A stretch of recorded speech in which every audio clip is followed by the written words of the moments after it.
నాకు ఒక మంచి మనస్సాక్షి.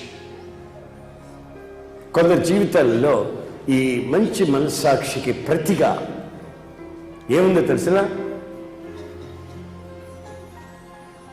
సచ్చిన మనస్సాక్షి, వాత వేయబడిన మనస్సాక్షి.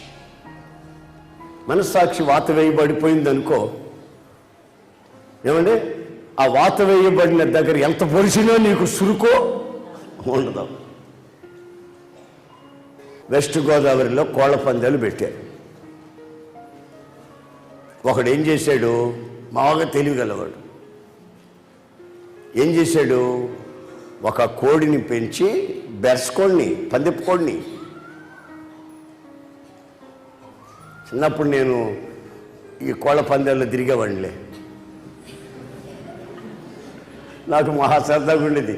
కత్తి కడితే మాత్రం అక్కడే ఉండేవాడిని, భలే సరదాగా ఉండేది. డ్యాగ్ అనేవాడిని, నెవిల్ అనేవాడిని, వాటి పేర్లు చాలా ఉన్నాయి.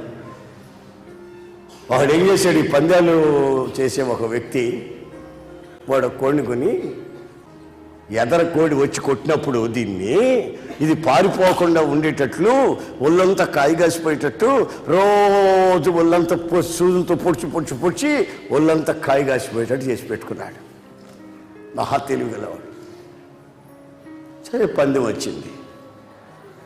పందెం వచ్చినప్పుడు వాడు కోడి ఈడు కోడి వదిలారు. వదిలితే ఈ కోడి దాన్ని ఎంత కొట్టినా అది మౌనంగా ఉండదు. దానికి సురుకు తగిలితే కదా దీన్ని కొడుతుంది.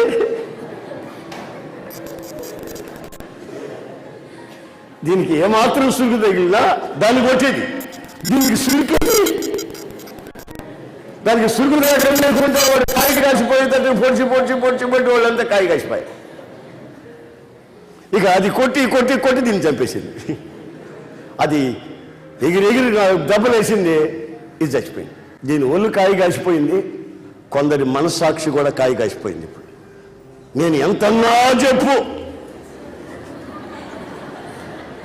ఎన్ని వాక్యాలలో చూపించి ఎంత గట్టికన్నా చెప్పు, ఎన్ని వాక్యాలలో సురుకు తగిలినట్టు చెప్పు, సయ్యలుగా మనస్సాక్షి వాత వేయబడిపోయింది. రావడం పోవడం, బస్సు అక్కడ తిరగడం, బస్సు అక్కడ, ఇదే పడి. ప్రజలా కొందరు మనస్సాక్షి వాత వేయబడి మంచి మనస్సాక్షిని పోగొట్టుకుని ఓడ బ్రద్దలైపోయి జీవితం నెమ్మదిగా దిగిపోతున్నారు.